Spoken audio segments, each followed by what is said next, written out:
Hi, I'm Nikki, the Obsessive Bookseller. Welcome to my wrap-up for kind of June and July 2023. I did a wrap-up at the end of May, and then health reasons, I didn't really get around to doing a wrap-up in June. So this is kind of 2 months worth of reading efforts for me, and I have to say I've been reading a ton of awesome books.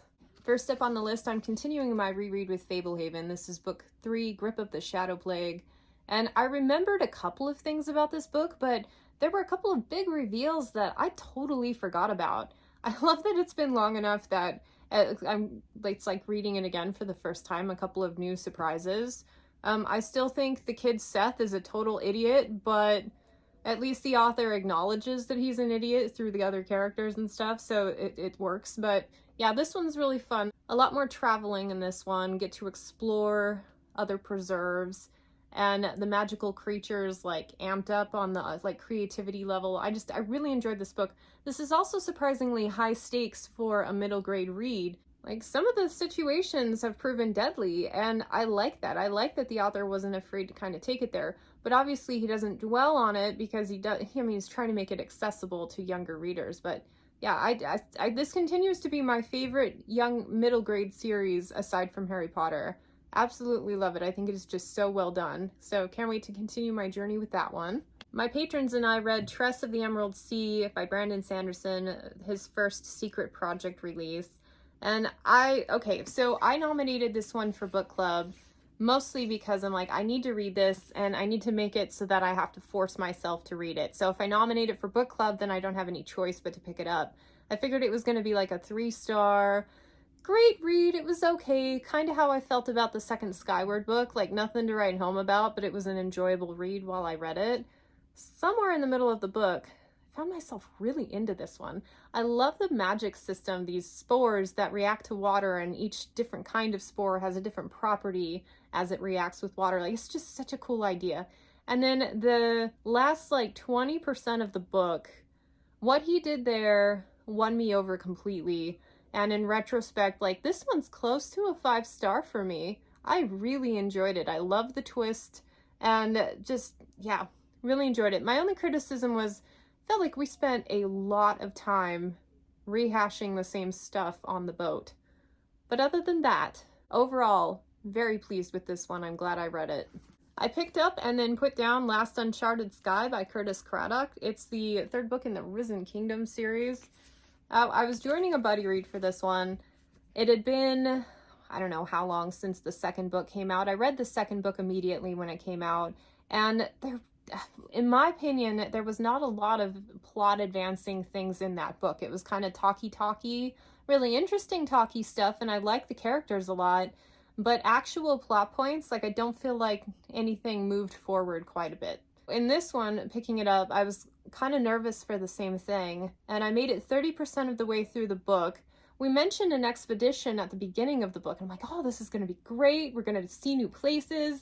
Yeah, we got one paragraph about seeing a new place, and that's about where I got fed up, because then it went back to introspection, talky, and it occurred to me that what we're trying to accomplish in this book is not something I'm interested in.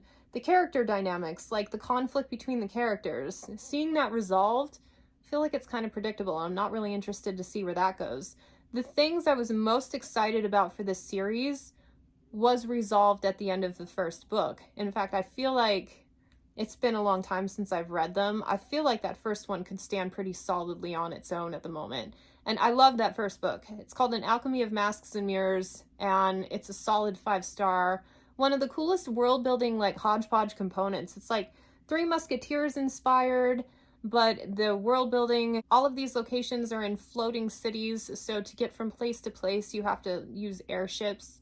And I like the alchemy aspect, like the magic system of it, and I really like how shrewd the main character is. She's a very smart character. And yeah, the dynamics between the characters, so good.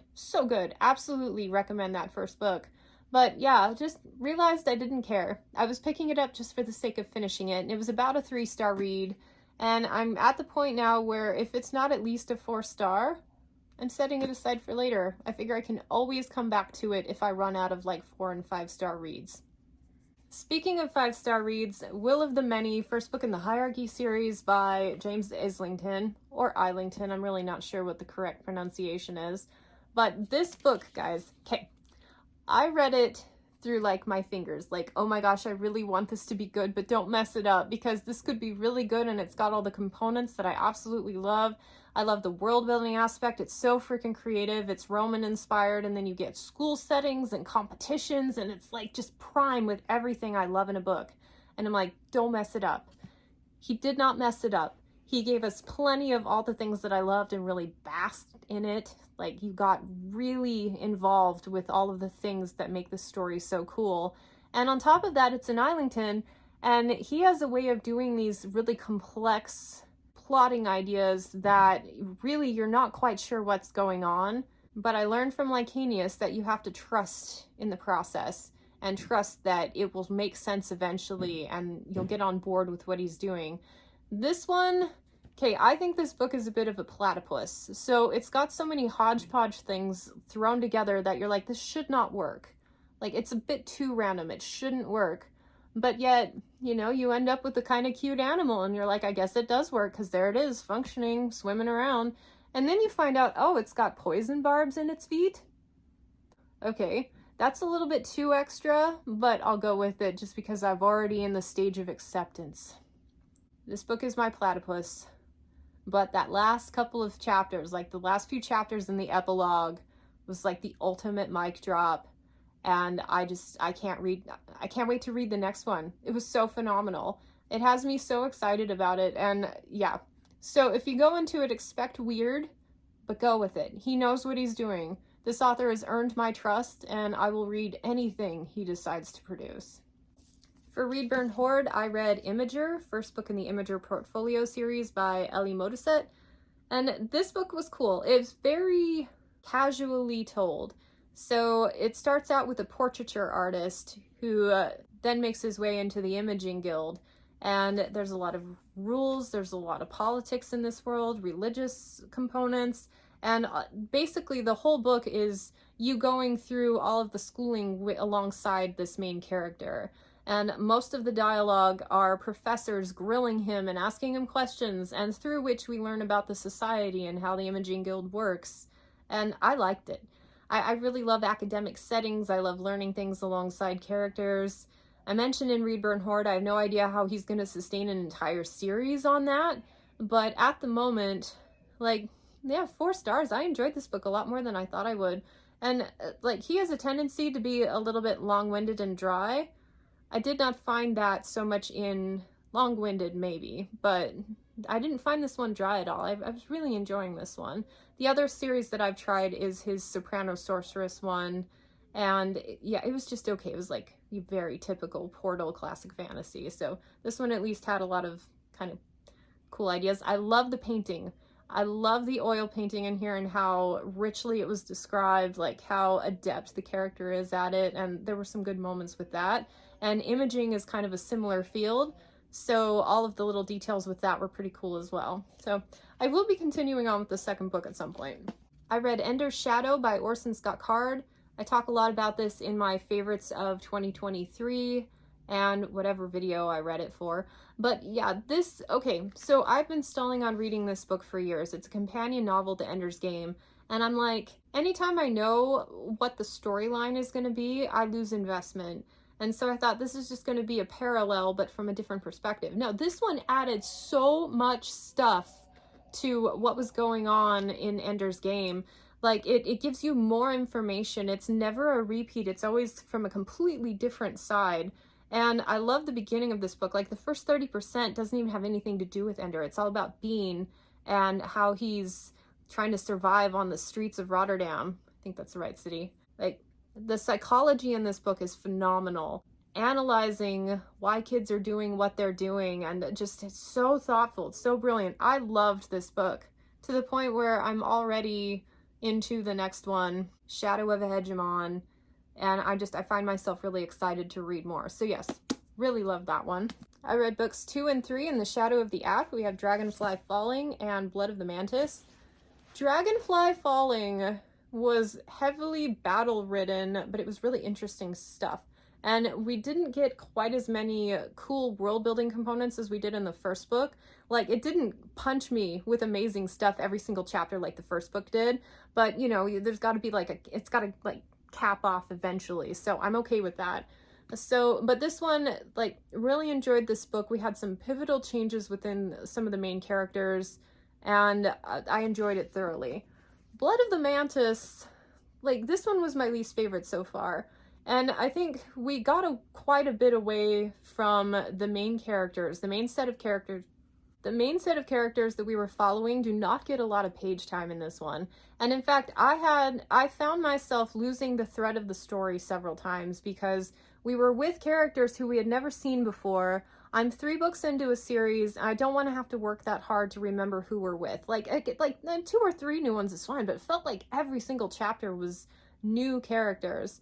And only because they were in the right place at the right time to see what the author needed us to see.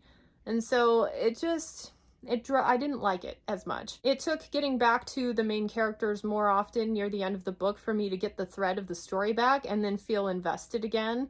But I mean, yeah, some of this was a blur. There's a lot of talk about this box in this book, and I didn't give a crap about the box until the very end of the book. And I'm like, okay, I could see why the box is kind of cool, but there was like all this focus on this box.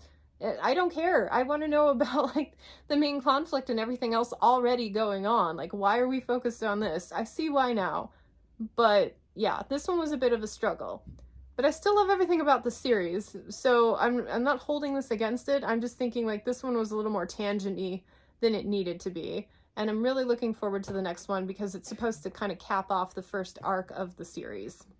My patrons and I read Piranesi by Susanna Clarke, and I had picked this one up on audio ages ago for another book club, but never got around to reading it.